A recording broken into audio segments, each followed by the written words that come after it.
Assalamualaikum warahmatullahi wabarakatuh.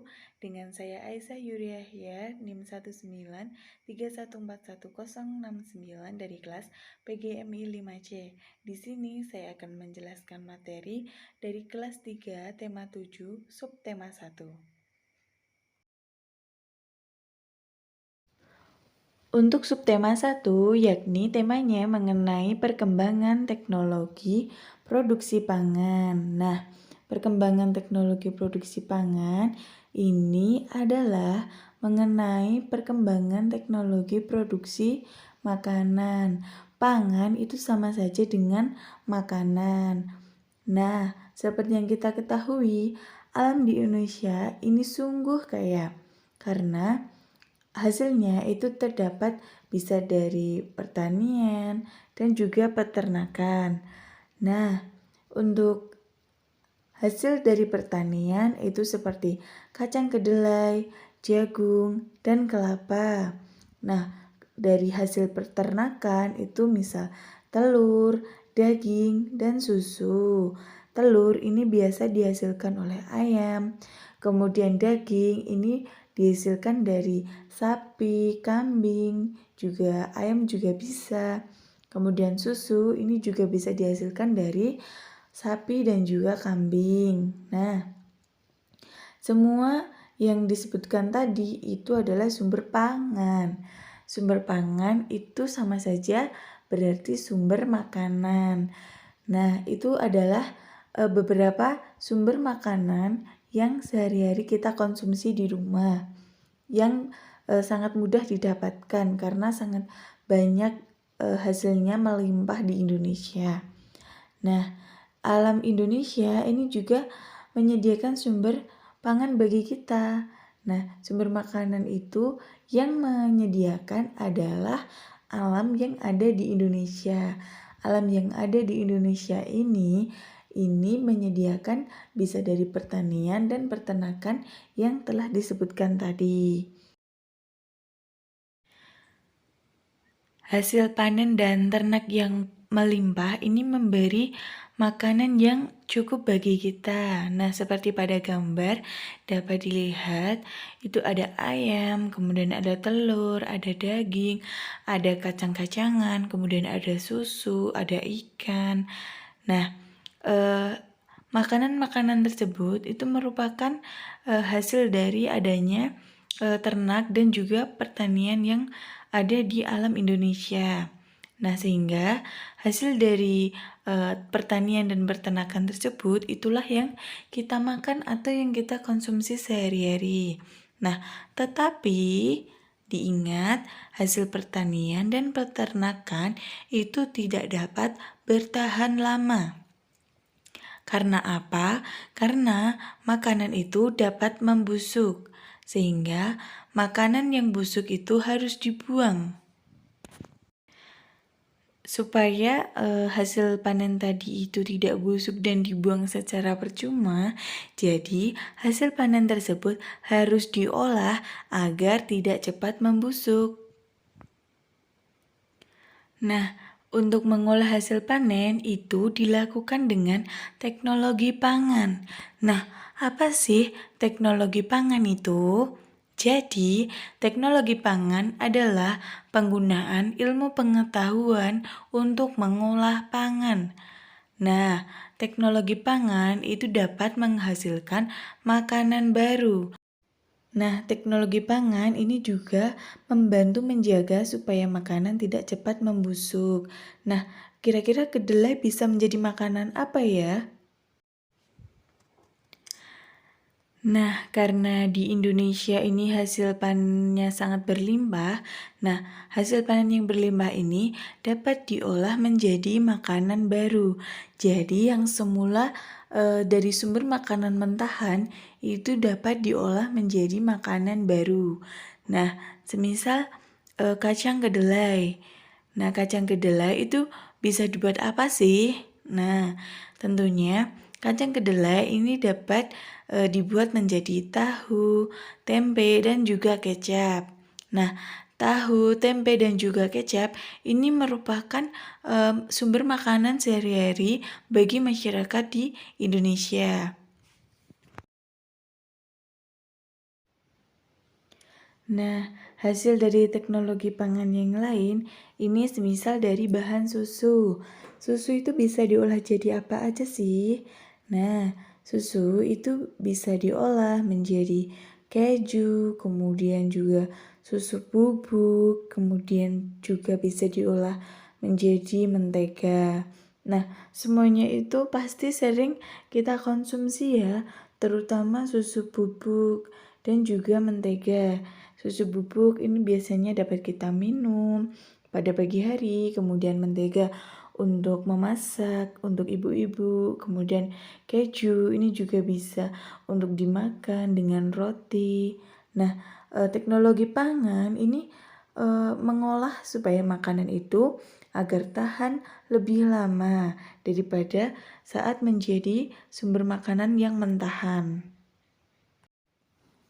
Nah, dari beberapa hasil teknologi pangan seperti tahu, tempe, kecap, kemudian mentega, susu bubuk, dan keju itu adalah makanan yang sering kita konsumsi dan ini adalah hasil dari adanya teknologi pangan. Jadi, teknologi pangan sangat bermanfaat. Nah, saking bermanfaatnya bisa kita bayangkan kalau tidak ada teknologi pangan atau pemikiran untuk mengolah bahan mentahan seperti kedelai dan susu, kita mungkin saat ini tidak bisa makan tahu, tidak bisa makan tempe, tidak bisa makan keju, kemudian tidak bisa menggunakan mentega untuk memasak. Nah, karena itulah teknologi pangan ini penting untuk keberlangsungan kehidupan manusia, karena untuk memenuhi kebutuhan sehari-harinya. Nah, jadi harus diingat ya, teknologi pangan ini penting untuk menghasilkan makanan baru sehingga makanan itu tidak cepat membusuk. Nah, yang selanjutnya kita meninggalkan tadi materi pelajaran tentang teknologi pangan ya. Sekarang kita akan belajar mengenai kebiasaan yang berbeda itu merupakan bagian dari keberagaman. Nah, jadi ada Dayu, Siti, Lani itu sedang menikmati makanannya. Kemudian Beni, Udin, dan Edo itu datang membawa ragam makanan. Nah, kemudian apa sih yang mereka bawa?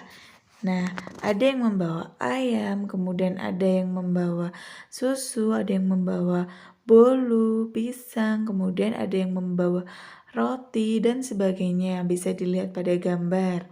Nah, mereka ini memiliki kebiasaan yang berbeda juga dalam makanan. Mereka berbeda selera. Nah, walaupun makanan yang mereka bawa itu berbeda-beda, tetapi itu bukan menjadi masalah. Nah, sekarang coba diamati pada gambar. Nah, itu ada bolu pisang dan juga susu rasa stroberi. Kira-kira itu merupakan makanan hasil pengolahan teknologi pangan atau tidak? Nah, jawabannya adalah iya. Jadi, bolu pisang dan susu rasa stroberi itu merupakan makanan hasil pengolahan teknologi pangan. Misal pada bolu pisang. Pisang itu biasanya hanya dikonsumsi sebagai buah, tapi di sini diolah kembali menjadi bolu sehingga dapatlah bolu rasa pisang. Begitu pula pada susu rasa stroberi. Susu biasanya hanya tidak memiliki rasa ya. Nah, tapi di sini ditambahi rasa stroberi sehingga terciptalah susu rasa stroberi yang juga enak. Nah, coba sekarang tuliskan daftar makanan dari hasil teknologi pangan yang sudah tadi dijelaskan ya pada tabel seperti pada gambar. Ditulis jenis makanannya. Nah, sekarang coba sebutkan makanan apa yang paling disukai dan tuliskan pada tabel. Sekarang coba juga tanyakan makanan kesukaan teman atau pada gurumu. Wawancarai 3 orang teman dan 2 orang guru untuk mengetahui apa sih makanan kesukaan mereka. Nah, sekarang jika sudah melakukan wawancara, coba dijawab, apakah makanan yang mereka sukai itu merupakan makanan hasil dari teknologi pangan? Silahkan didiskusikan ya. Kemudian beri jawaban apakah hasil makanan itu merupakan hasil teknologi pangan atau tidak.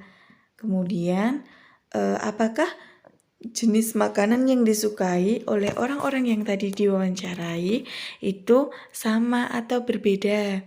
Nah, kemudian setiap orang ini itu memiliki kebiasaan yang sama atau berbeda. Silahkan diberi kesimpulan setelah melakukan wawancara tadi ya. Yang selanjutnya, dalam hidup ini itu pasti setiap orang memiliki makanan kesukaan yang berbeda-beda. Satu orang dengan orang yang lain itu memiliki kesukaan yang berbeda-beda. Nah, jika kita sudah memahami bahwa kesukaan setiap orang itu berbeda-beda, misal ada temanmu yang memiliki kesukaan yang berbeda darimu, kira-kira apa yang akan kamu lakukan? Kamu akan marah, memahami, atau tidak peduli? Nah, jadi sikap memahami dan menerima perbedaan kesukaan setiap orang itu sesuai dengan pengamalan Pancasila, sila ketiga. Apa bunyinya? Sila ketiga Pancasila itu berbunyi Persatuan Indonesia. Jadi, sikap memahami dan menerima perbedaan itu perwujudan dari pengamalan sila ketiga Pancasila, yakni Persatuan Indonesia. Nah, sehingga apabila teman atau di lingkungan kita itu memiliki perbedaan dengan diri kita tidak boleh marah. Kita harus memahaminya dan menerima perbedaan tersebut, tidak hanya dalam kesukaan terhadap makanan atau sesuatu, melainkan dalam hal semuanya. Kita harus menerima perbedaan satu dengan yang lain. Sekian video penjelasan materi dari saya. Apabila ada kurang dan lebihnya, saya mohon maaf yang sebesar-besarnya. Wassalamualaikum warahmatullahi wabarakatuh. Terima kasih.